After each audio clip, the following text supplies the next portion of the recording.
There's music in the air, and the eve of morn is nigh, and faith its flushes sing on the bright and laughing sky.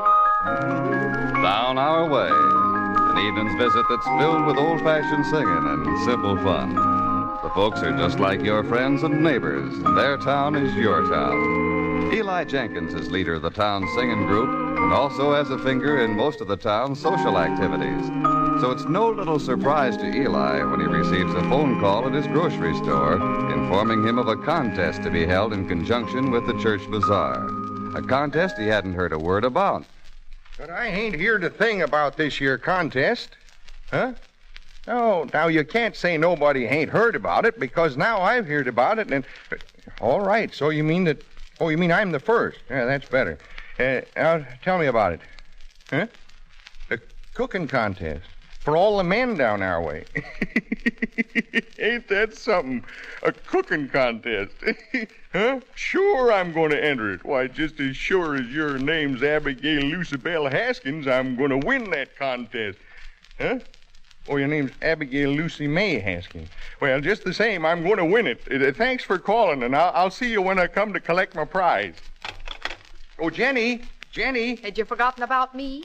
I've been waiting for 10 minutes for you to get through with your telephone call so you give me the groceries I need. Well, now, how do you expect me to give my mind to groceries when I get news like that? Didn't you hear? News like what, Eli? Were you calling to tell me something? Well, of course I was. I was calling to tell you... What about my molasses? I was calling to tell you about the molasses... No, I mean the contest.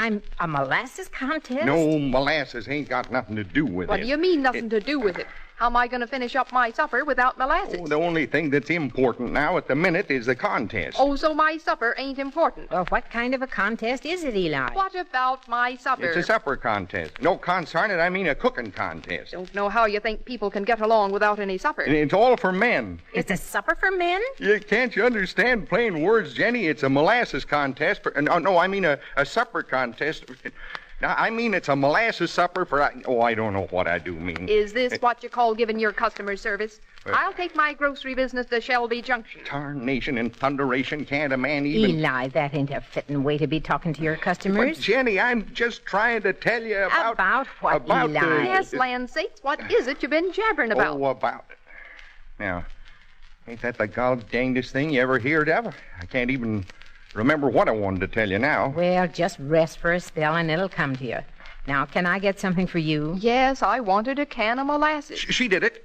Her and her molasses. If it hadn't have been for that, I'd remember what it was I wanted to tell you. Daggone it, they ought to put a special tax on molasses, always gumming everything up. The men's cooking contest is causing quite a stir down our way. Since this is the evening for singing practice, it was Jenny's idea that the men use her kitchen to prepare the dishes they'll enter in the contest. So between the singing and the cooking, it promises to be a pretty busy evening. Ouch! Eli, can't you be more careful? It's a known fact that when you light a fire under a pan, it's going to get hot. Even a child knows that. Yeah, even I know that. How in tarnation did little Stinky get in here? Ain't we got enough to do without him underfoot? Stop riding the kid, Eli. You're just jealous because he knows more than you do. That's right. I'll bet I do. All right. I know that a pan on the stove is hot, and he don't. It don't seem possible that he's really a child. I've always suspected that he's a midget with a mind of Rasputin. What are you disputing? I didn't say disputin'. I said rasp. He was a foreigner that I didn't like. I didn't know that you knew no foreigners, Eli. Oh, I didn't know him, Ma. I just read about him. And you disliked him just from what you read about him? Well... Now, that ain't no fair way to judge a man. I ain't no midget, but I wish I was. Because if I was, then I'd be a freak. And if I was a freak, I'd be more like you, Mr. Jenkins. Why, you... Ow! Eli. Put down that butcher knife. Oh, I was just cutting this meat, and it served Stinky right if he got the wits scared out of him. He's got to learn sometime that with that personality of his'n, it ain't safe to keep talking when a man's got a butcher knife in his hand. He was coming after me. He would have killed me. You don't need to give me any IDs. No, now, Stinky, don't cry. Eli was just playing. Don't you and your little friends ever play cops and robbers? Was that what he's doing? Could I have a knife, too, then? Don't let him have it, Jenny. I wouldn't trust that kid any further than my shoelaces He reach. wasn't playing. He was trying to get me. What's going on in here? I thought you were supposed to be cooking. We're trying to, but Eli has to shoot off his big mouth and scare all the little kids. I've got an idea. What do you say that we do some of our singing practicing? And then we'll get back in here and finish up the cooking. Yeah, I guess we may as well. We sure ain't getting much done this way. You mean now I gotta listen to him sing? Oh, Stinky, no. you mustn't say that. Now come on in here like a good little boy, and after we get through with this song, I'll help you with your cooking. Having to bribe him to keep him quiet while I sing, if that ain't the dangest thing. Patience, Alice, where are you? We're ready to practice now. All right, coming. Notice anything new, folks? Gee, Hoshaphat, what's happened to you? Well, it's my new hairdo. Alice says all the girls in the big city are fixing it this way now. Well, if you can call down our way a big city, I guess it won't take much more of a stretch of imagination to call you a girl. Folks, please, let's get to practicing. Have to bribe Stinky to let me sing. Well, I still feel girlish, and it's how you feel that counts. Sweet and low, sweet and low, wind of the western sea. Blow low, breathe and blow, wind of the western sea. Over the rolling waters flow, come from the dying moon and blow. Blow him again to hear. While my little one, while my pretty one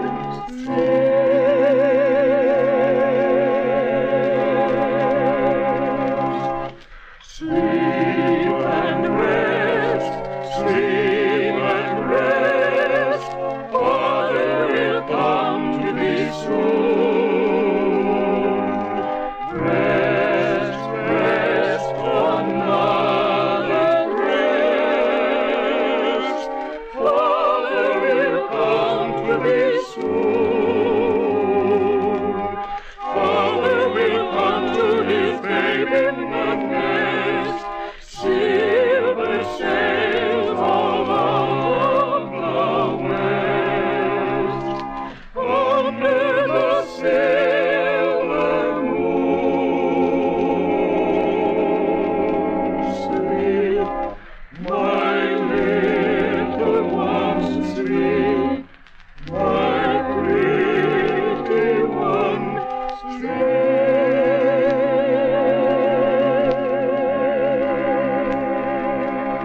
And now we got to get back in that kitchen and get these things ready for the contest.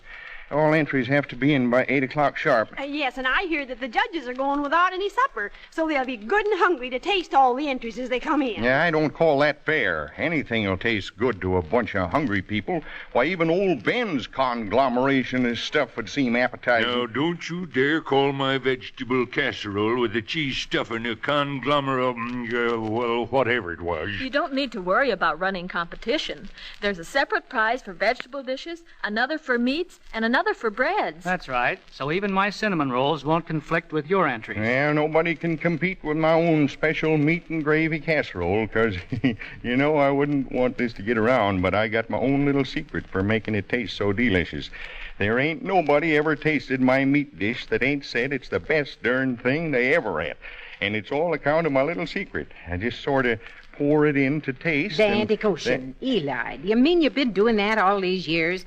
No wonder you won't let me in the kitchen while you're fixing it. Oh, I don't never pour in enough to matter, Ma. Just a little touch to make it taste so darn good. I've heard about men like you, Eli. You try to slip it to a woman so she won't know she's had any. Oh, I ain't slipped anything over on nobody. Why, there's nothing wrong with that, Patience.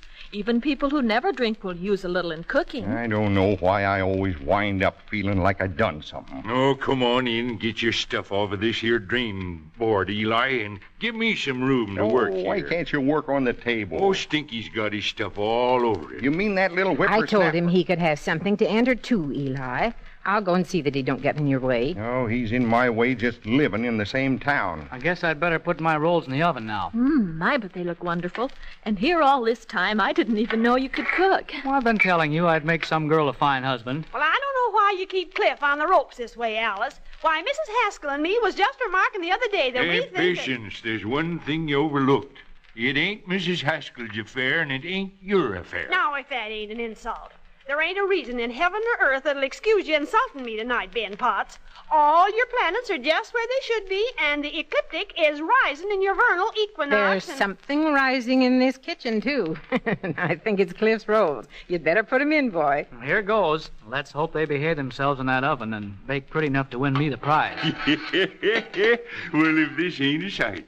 Eli Jenkins with a ruffled apron on, dipping his finger in the gravy to see if it tastes good. Well, you ain't no beauty contest winner with your chef's hat cocked over one eye.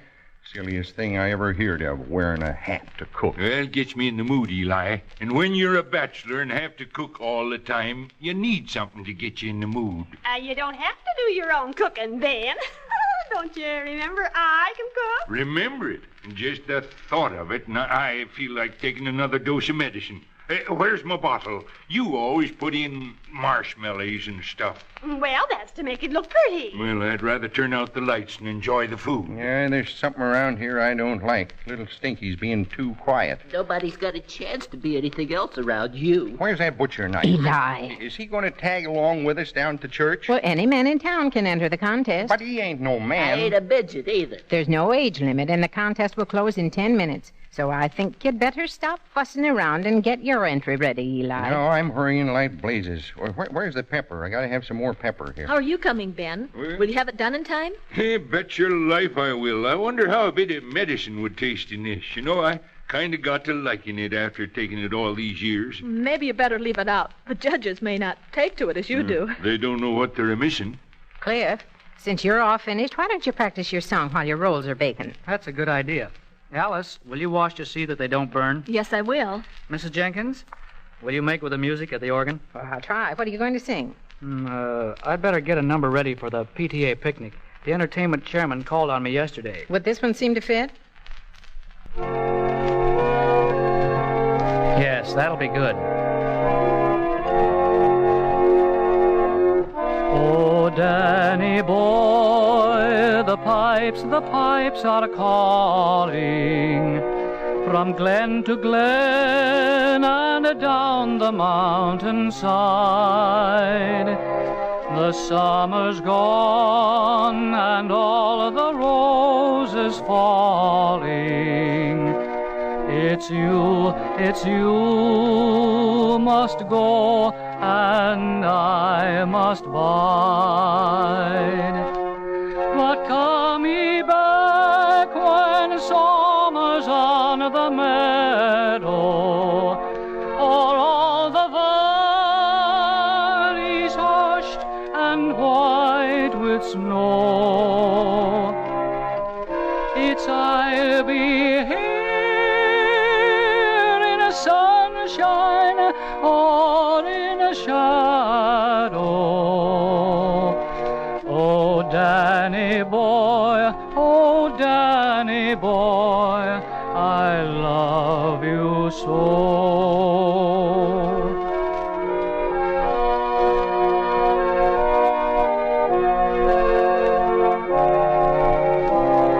But when you come and all the flowers are dying, if I am dead, as dead I well may be, you'll come and find the place where I am lying, and kneel and say an Ave there for me, and I shall hear those softly tread above me, and all my grave will warmer, sweeter be, and he will bear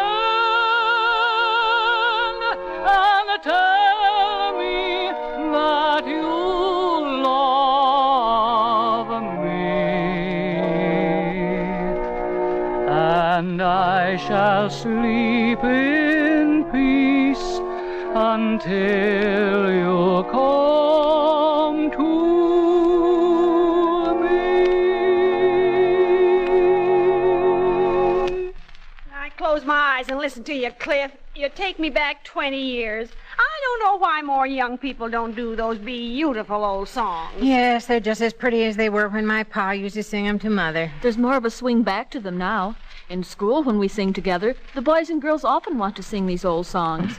They're probably new songs to them. Where are Ben and Eli? They've gone on down to the church with their entries. Your rolls are ready to take out now, Cliff, so you'd better hurry along, too. Did I go with Cliff, or will he pull a butcher knife on me, too? Now, Eli was only playing with you, Stinky. Yeah, that ain't the way it looked to me. Come along, young fellow. I want the judges to sink a tooth into these rolls while they're still warm.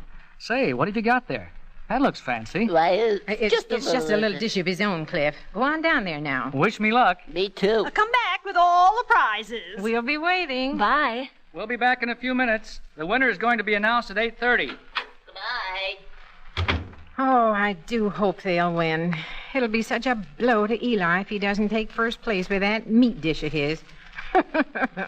To think I've been eating it all these years and I never knowed what was in it, the sly devil. Well, I don't know about Eli, but there ain't no doubt in my mind that Ben's gonna capture a prize with that vegetable casserole. Well, have you ever seen better rolls than those of Cliff's? Why, I think they're just about the... aren't we the ones? All sitting here telling each other how good our man is. Wished Ben was mine. After all, we aren't the judges. We may as well save our breath. Say, didn't I hear that the Shelby Junction radio station is going to broadcast the proceedings from the church? Oh, are they? I hadn't heard. See if it's on now. Is this the switch, Mrs. Jenkins? Yes, it'll warm up in a minute. They come in about the center of the dial. It's just 8:30 now. The judges were sampling the dishes as they came in, so it shouldn't take them long to select the winners. Oh, And all the men are gathered in Here the we dining are. room of the church, and they're milling about, each anxiously awaiting the verdict of the judges. The panel of judges is made up of the distinguished citizens of Crowell County, headed by Miss Abigail Lucy Bell Haskins. Her name is Lucy May, Bob. Why, that's Eli. Thank you, sir. Would you mind telling us your name? Who, me? Oh, I'm Eli P. Jenkins, sheriff in charge of keeping the law and order down our way. Well, ain't that just like Eli? 9/10 of his time is given to selling groceries, but over the radio he has to tell about being a sheriff. Well, he is a sheriff. I got his badge right here in my knitting box. I'm a bit of a stranger here, sir, so perhaps you'd help me by naming over some of the guests present. Now, who's that distinguished-looking gentleman over there in the corner of the room? Distinguished? Who, him? Oh, that's old Ben Potts. He just runs a local feed store. Why, of all the... Eli represents himself as sheriff, but he can't even give Ben his rightful due as volunteer fire chief. Well, there ain't nothing risky about being a fire chief. Oh, I suppose running into a burning building is your idea of a Please, pleasant... can't we listen to the This radio? is one of the most exciting events that's been held since last spring's potato race. And believe me, the town is keyed up to a mighty high pitch. And the competition is so keen that all names have been removed from the entries.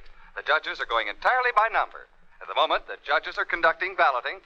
Miss Haskins has just written down the name of the winner, and she's giving me the pleasure of announcing it to all of you in the radio world.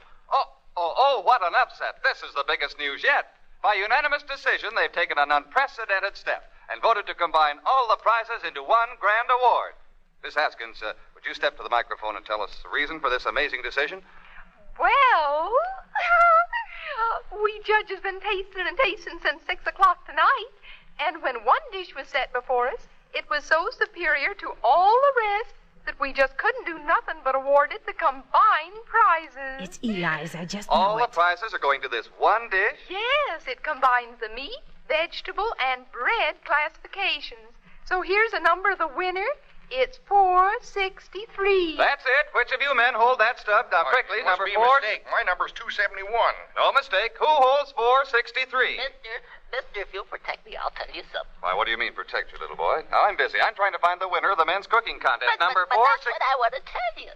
If you see that nobody has any butcher knives, I'll tell you that I'm the winner. What? You, Stinky Peterson. Why, you dirty little... I want I to... wouldn't Wait till I get my hands on At that. this point, ladies and gentlemen, we feel it best to conclude our remote broadcast from the dining room of the community church. You've witnessed the gaiety of this contest, and now we return you to our main studios for... Well, kind of surprising, ain't it? Oh, poor Ben. Poor Cliff. Poor Eli. Alice, why don't you practice that solo of yours? We may as well carry on as best we can. All right, Mrs. Jenkins. Wait a minute, Alice. I think I hear them returning. The return of the Crusaders triumphant.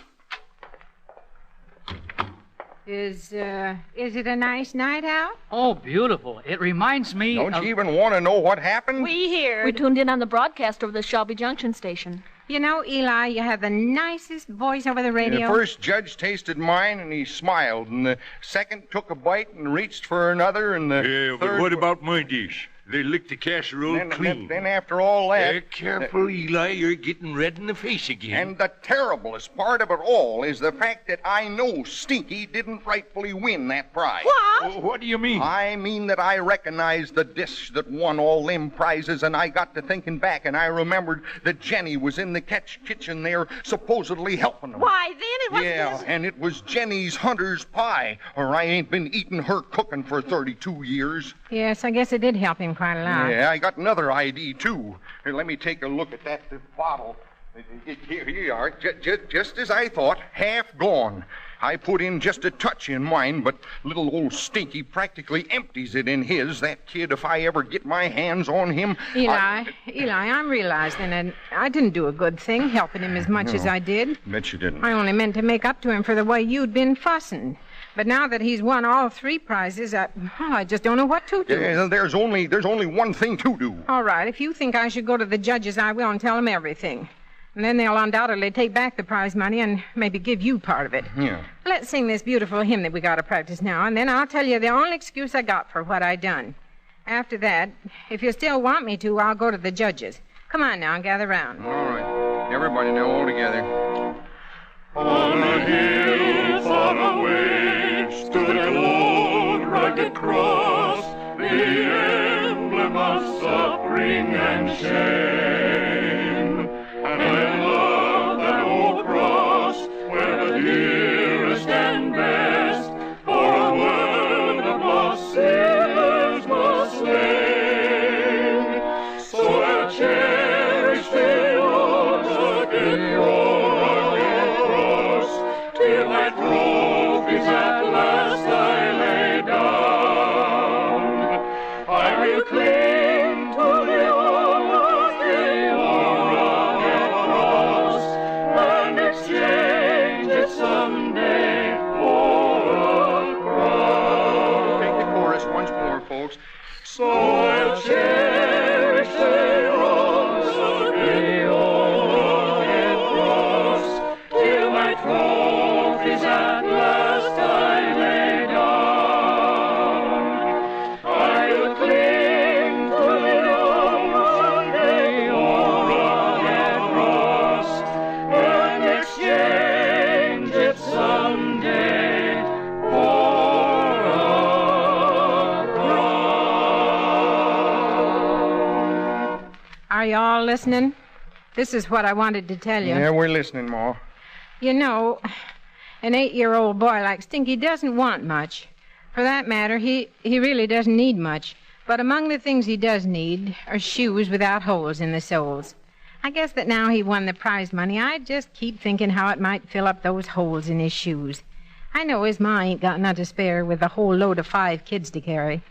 But as I said, boys, if you want your rightful prizes, I'll go right to the judges and tell them I had a hand in it. Yeah, Jenny, would you forget what I said? Here we was complaining about a 8-year-old doing this out of a prize, and all the time we was acting worse than any kid. You know, there's something I think I ought to do first thing in the morning. What's that, Pa? I ought to go over and congratulate Stinky on winning that prize. Why, in all the excitement, I just plumb forgot to. There's music in the air.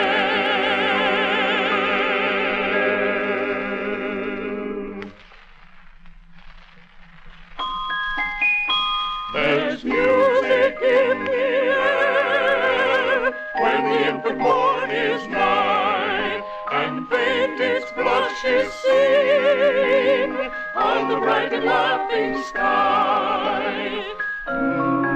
As we said, folks, evenings down our way are filled with singing and everyday happenings that make living fun. There's always something new happening, so we'd be mighty pleased if you'd stop in and visit with us again next time the group gathers for their usual singing practice in the parlor of Eli Jenkins. Down Our Way, written by Shirley Thomas and produced by Walter White, Jr., is a Commodore production.